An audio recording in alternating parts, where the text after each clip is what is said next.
Say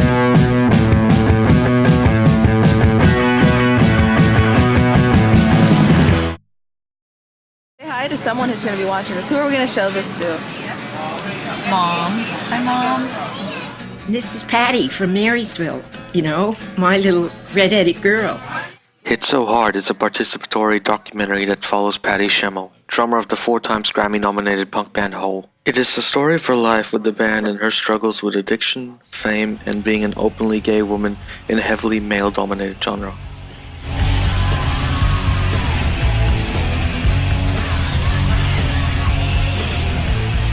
Like with most editing sequences, there are aspects to a cut that are common.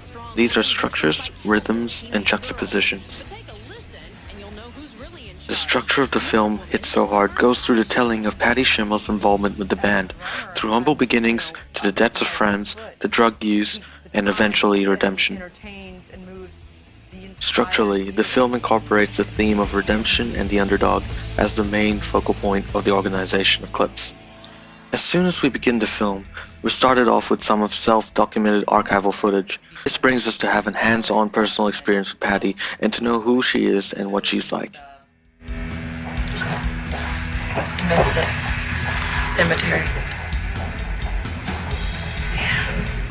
This is then followed by her band members and what she means to the band. As we follow through her story, we are shown footage of her and what she's like during performances and when she's not playing. This is an example of juxtaposition used commonly to contrast the character's behaviors and personality. Because of the themes acknowledged from the first scene, the structure of the arcs were organized in a way that foreshadows the next outcome, inevitably making Patty's timeline more and more unfortunate until the final redemption.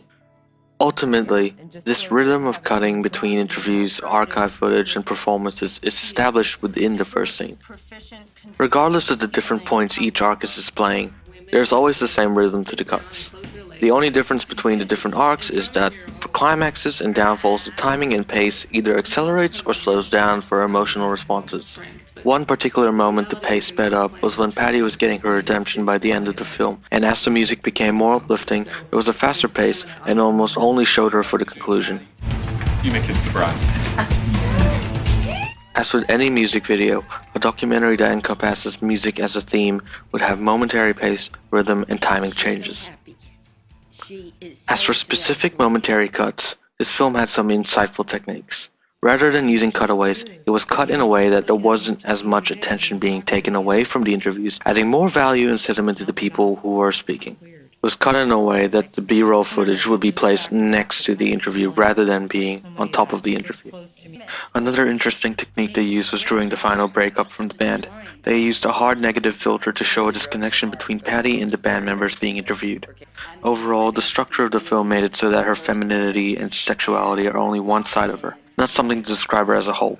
Rather, the story is of Patty and her struggles and happiness. Stretch.